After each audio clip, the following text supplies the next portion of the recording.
one interview at a time. We are the culture.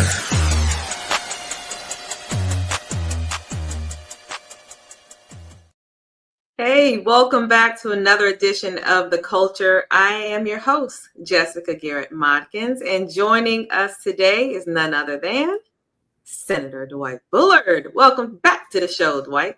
Well, thank you for having me. Always good to be on The Culture. I know we've been on a bit of a hiatus. Out here trying to save the world a little bit. So I figured this is also going to help that as well.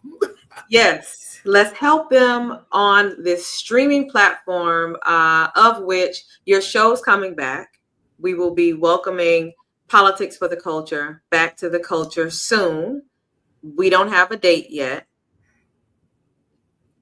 but soon. Absolutely. It's gonna be a hot summer. Let's put it that way. Yes. So, of course, if he's here, you know what we're getting ready to get into. You already know. I think his ears have been burning because I've been like, sir, when are we going to connect? This is long overdue. Okay. April is done. So we're looking at this 100 days in office with Trump. And Dwight, if you would be so obliging, I guess, as to let me just kind of run through it from a timeline standpoint. Will that work for you? Absolutely. Okay. So in January, he goes into office. He's the 47th president on January the 20th. And on that day, all hell breaks loose. And he signs 26 executive orders declaring an emergency on the U.S.-Mexico border, transgender protection, federal workers, hiring freeze, DEI programs, rollback. 2 days later, requests resignations from Democratic members, says that birthright citizenship is unconstitutional, fires the inspectors general. NLRB chair, he fires them. DOJ fires officials, offers federal employees buyouts, freezes federal grants. He tried to uphold undocumented immigrants, which at Guantanamo Bay, which at that time the court later blocked. The DOJ dropped the classified docs case against him.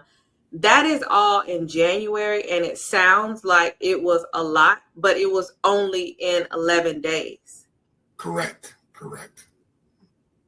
So I know we have a number of other days to go, but can we please expound upon just that the first month, for lack of a better way to describe it? Yeah. I mean, everyone experienced it in real time.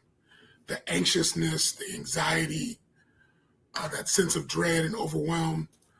And that's real. I want to acknowledge that because a lot of folks are still going through it. I mean, you talked about the 26 executive orders in the first couple of hours of the presidency, but to date, Trump has signed 137 different executive orders. So that means that executive orders have outpaced the amount of days he's been in office. And the thing that is so challenging for a lot of folks is if you were to dig into it, if all you looked at is the top line of the executive order, it makes it seem like he's trying to do the right thing, quote unquote. You know, the executive orders to protect Americans, executive order, you know, all these things that sound on their face very kind of non-problematic. You know, people would argue other presidents have done executive orders. Why is this any different? Well, to your earlier point, many of the executive orders that presidents do oftentimes extend existing executive orders that other presidents have put in place. So as an example, Truman in 1948 signed an executive order integrating the military, saying that black soldiers and white soldiers could now serve together in the same barracks, in the same units, etc. Every president since 1948 has basically said that executive order is good, so let's extend it. Of course, subsequently, we've passed laws that have created integration pathways, etc. But, you know, when you continue the presidency, you take a look at the executive orders that your predecessors have laid out, and you say, okay, some are good, some I don't like, I'm going to sign new ones, so forth and so on. The thing that makes many of these executive orders that Trump has signed so dangerous is they're undoing what seem to be very simple executive orders. As an example, one of the executive orders that he signed said that government contractors no longer had to honor integration. Like, you know, I need people to marinate on that for a second. Lyndon Johnson said, if you're going to do government contracting with the United States, we're not going to have segregated lunch counters. We're not going to have your employees going to segregated restaurants, going to segregated bathrooms. Now, anyone in 2025 would say, okay, seems pretty straightforward. Donald Trump undid that. And of course, people would say, well, we live in a world now where there aren't segregated bathrooms or lunch counters. So no harm, no foul. And my argument back to those folks is, then why would you undo it in the first place? Right? But doesn't it play into what he's saying with he is really trying to rid the country of all of the ills in writing and history of the wrongdoings of those that don't look like him? So by doing so, it also substantiates this narrative and this new branding of the United States that he is attempting to walk in, to figure out. I mean, I would love if I could have a good faith argument around that, because that then makes the assumption that everything is as it should be. You know, that over the last 50 years, we've been so good about getting it right as a country that we no longer need protections, laws, things to be implemented. So what I would lift up is what we know to be true. Recent study articles have come out to support that Black women, more than any other group in the country, are the most educated group in the country in terms of having achieved higher education. So Trump, his administration, has tossed around this word meritocracy around a lot, saying that we're no longer in need of quotas, no longer in need of diversity, equity, inclusion protections, because we should be shaping our world, our country in terms of a meritocracy. Those that are the most educated should clearly have greater access. So I'd ask you as a Black woman, in the year 2025, do you feel as though Black women have gotten, are currently receiving a fair enough shake that recognizes that they are, in fact, the most educated in the country at this point. And I also want to put into context that of the Fortune 500 companies that exist in the world, in this country, Black women are only at the head of 3 of those. The only way that I could agree with what you're saying is if being smart was enough. Being smart is not. It is not. It almost has nothing to do with it. But that's the unfortunate part of it. But to your point, that undermines the notion of meritocracy, because meritocracy now is supposed to say, let's take gender dynamics, let's take ethnic dynamics, let's take language and dynamics around access and ability. Let's take all those out the window. Everyone's on this even playing field, right? And now let's look at merit. Let's look at, quality of education. Let's look at years of service. Let's look at all these sort of non-racial, non-identifying factors. And all you have to do is look at the administration appointees that he's made, and it becomes laughable, right? We used to have head of the Department of Defense, for years. The Secretary of Defense had been retired military, longstanding service members who'd then been retired, 15, 20, 30 years of service, high-ranking officials. The last Secretary of Defense that we had, Lloyd Austin, was a 3-star general, had served over 30 years in the military, and was at that time the first Black Secretary of Defense under the Biden administration. Not to say that the president has an obligation to keep that person, because they don't. But what people have been accustomed to was somebody who had a resume, right, had this merit, that made it make sense for people to understand that you should be in this job. The current Secretary of Defense rose, I believe, to the rank of 2nd lieutenant, maybe, in the Army, before leaving the Army after a short term of service and going to become a Fox News host. Mm-hmm. That's it. That's the resume. Mm-hmm. He didn't lead special operations. He didn't do multiple tours, in leadership. He didn't work in some intelligence or Navy SEAL. He just served in the Army, And by that standard,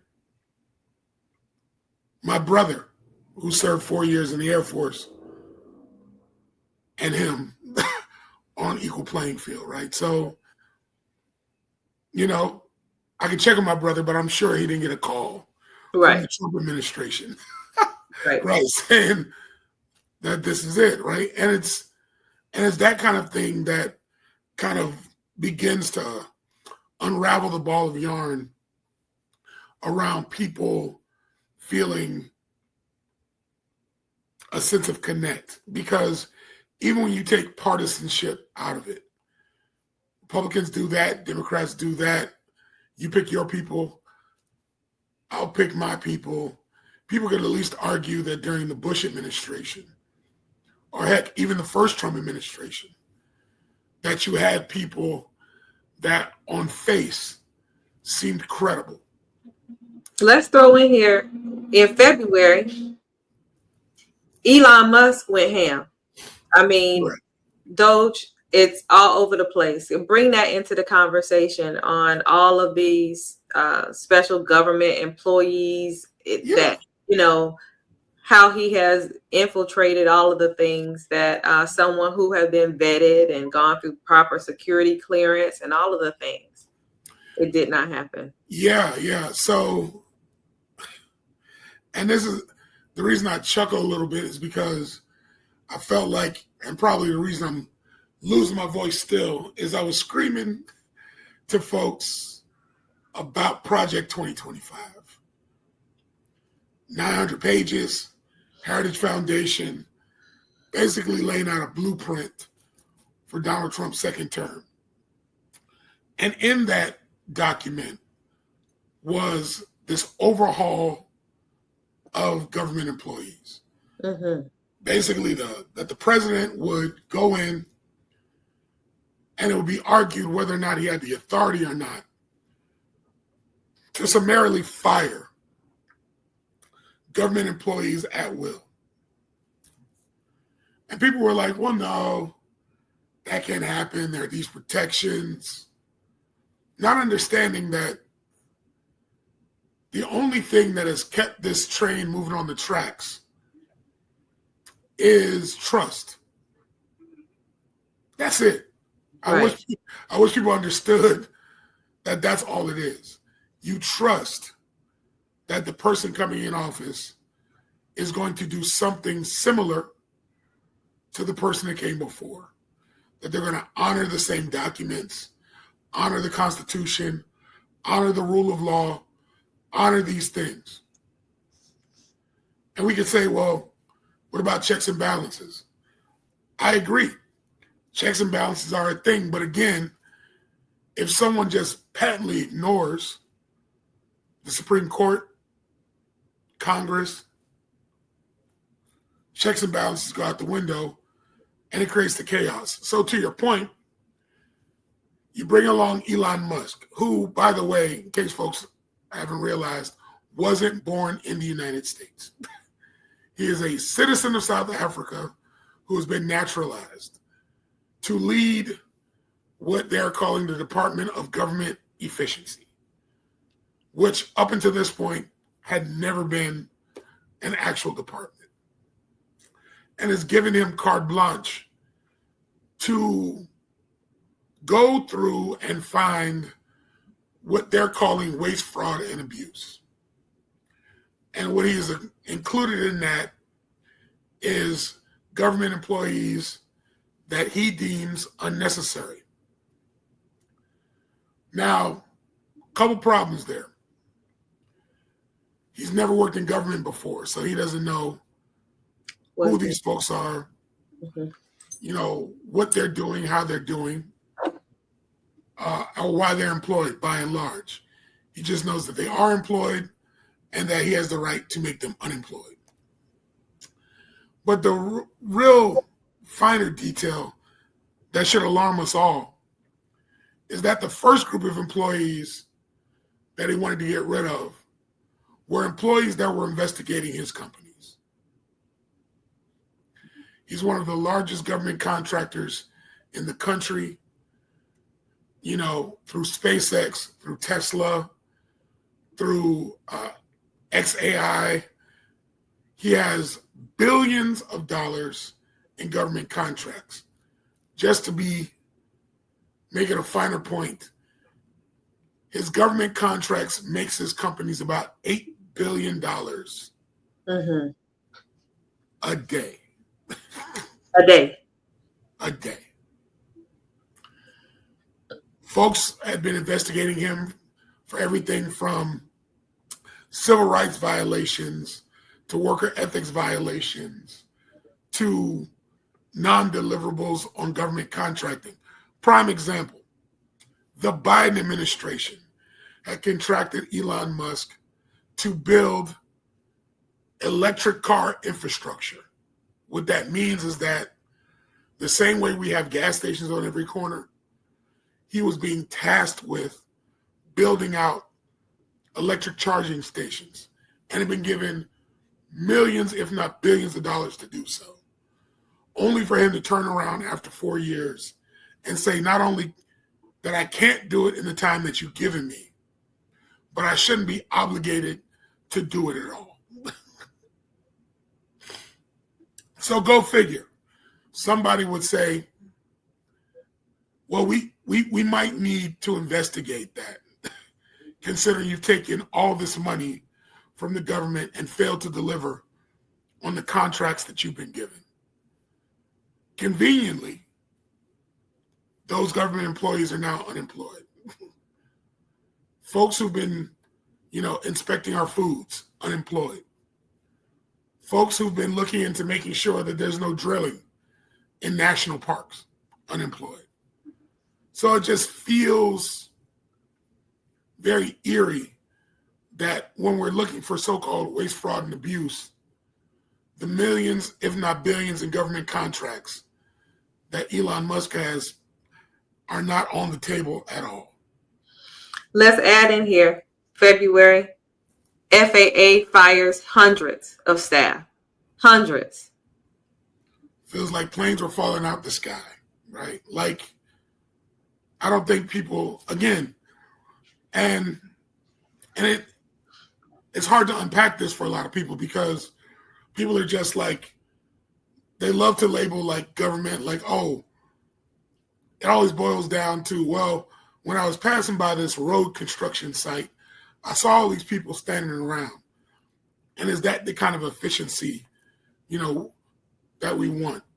And it's easy to say that if that's the only optics that you see.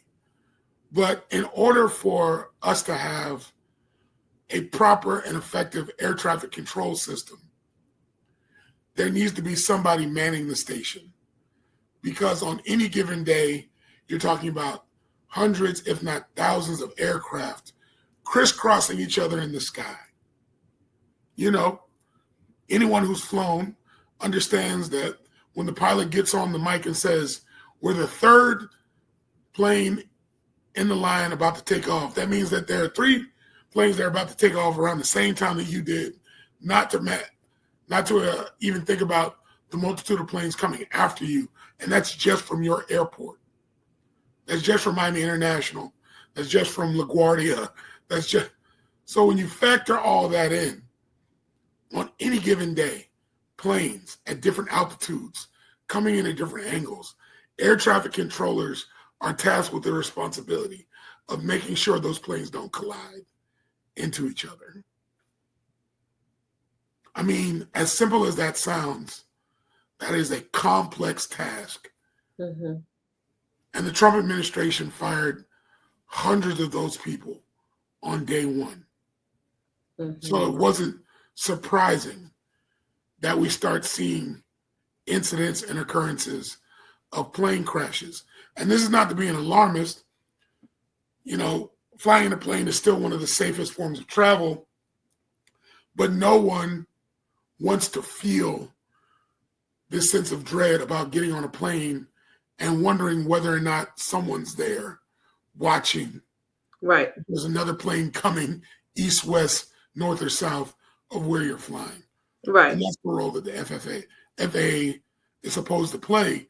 But when people are getting fired across the board, again, it erodes the trust that people have in the federal government. So let's move to March. Trump revokes $400 million from Columbia University. He ends public student loan forgiveness. I believe the deadline is currently approaching on that, where wages will be garnished. He threatened to pull additional funding from other colleges and universities. Mass layoffs continue, even with the Department of Education. It is quite a long list of things that this gentleman has. Yeah. Again, and a lot of what we are going to aim to do with Politics for the Culture in this new iteration is help people understand the idiosyncrasies of how government has worked, why we need the people that we need, why we need certain agencies. So to your point, we hear the dismantling of the Department of Education. And of course, the argument that the administration makes is that what makes the Department of Education necessary? Well, very quickly, the Department of Education is there to oversee and administer policies and dollars into states to protect our students. Maybe you've heard of Title I, maybe you haven't. But Title I is there for poor rural students to make sure that there is some level of equity. So schools that are in impoverished communities, schools that, lack additional state support, to make sure that those students are getting the same quality of education, that they're getting computers, that they're getting the classes that they need. That's part of the role of the Department of Education. The Department of Education also oversees Pell Grants and the student loan program, which currently impacts 43 million people. And the funny thing about it is there's been this whole thing around, well, people haven't had to pay student loans since March of 2020. And I would like to remind people that the president in March of 2020 was a guy by the name of Donald J. Trump. So it's very interesting that the same person who stopped student loans because, I don't know, we were in the middle of a pandemic, is now saying that it's time to start paying those back, even though we're in the middle of an economic crisis that he is mostly, if not partially, responsible for. One moment, I had to stop you because we're getting ready to run out of time. And everything is major. But I didn't touch on this, and I want you to really provide some clarity over this, because there's a lot of different things that are going on. Misinformation, which we've been talking about this clearly prior to the pandemic, but misinformation getting out there. And it's on the Smithsonian and the our beloved museum. And now artifacts are being sent back to their original owners. Funding is being pulled. People are saying that it was a private-public partnership. The government has no authority over a private institution. Please provide clarity for our viewers, and also just give us some more touch points on some of the bureaucracy that has been going on as we are wrapping up. Yeah. I mean, the Blacksonian, or the National Museum of African American History and Culture, as we officially know it, is under attack. For those who visited it, it is by far, since its opening, the most visited museum in the Smithsonian collection. For those who don't know, the Smithsonian has direct government oversight, but they also are able to raise private funds. So for those who remember, in the building of the museum, many of us donated small dollars, large dollars, to the building of it, because the actual infrastructure was not going to be paid for by the federal government. It was going to be matched based on the money that was raised. Money was raised, the building was built, artifacts were collected, and now the federal government is saying that it's really challenging the necessity of a museum of its kind. To your earlier point, they're trying to make the argument that making people feel bad about the history of this country isn't the direction we want to take the country in. And so therefore, any museum, anything that kind of speaks to that is dangerous, right? Quote unquote. And so things like the lunch counter at the Woolworths from Greensboro, North Carolina, which was on display, are now being challenged with whether or not that should be on display, because it tells more of the unsavory story of our country. Artifacts around Emmett Till's murder. The museum currently houses, his coffin.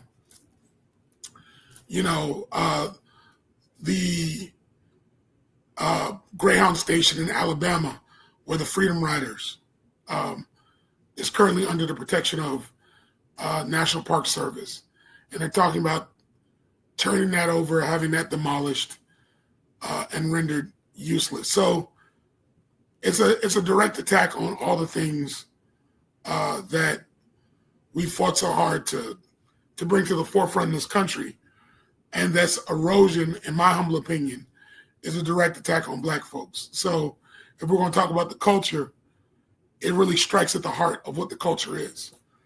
And so we'll be talking more about this and unloading more about this on Politics for the Culture over the course of the next several weeks. Thank you, sir. It's a lot to unpack. We will continue to work with you to ensure that all the coverage is accurate. Before we leave, I do want people to know your memorabilia on Michael Jordan and Muhammad Ali and Oprah Winfrey and all of those things, they're staying. Yeah. It's the pivotal points of our scarred history that are deliberately being erased, because that's not the narrative of history that our present government would like to be told. Fun fact, this is the exact reason why Jack and Jill of America began in the first place, to ensure that our history remains, that our history is told, that our children were taught the facts. Go ahead, sir. Well, no, I was just saying, additional fun fact, you and I are both members of D9 organizations. That's also why they were established, right? Like, yes, because there was a direct attack on our humanity as Black people. And so we wanted to create safe spaces. NAACP, Greek letter organizations, Jack and Jill of America, Ebony Magazine. Like, these are institutions that we've made it a point to create as Black people, because no one wanted to tell our story in a responsible and accurate way. And so thank you to platforms like The Culture for retaining that tradition. But I just want to remind folks that there's not a world in which someone's going to honestly tell your story without your direct input. So it's important for us to step up and defend what is ours. Absolutely. Culture family, remain vigilant. Dwight, you're going to come back tonight for my 2 cents? You got it. Yeah. I'll be there. Let's unpack over drinks. It's happy hour with your favorite group. Join us at 6 o'clock right here tonight. We'll see you again. Thanks.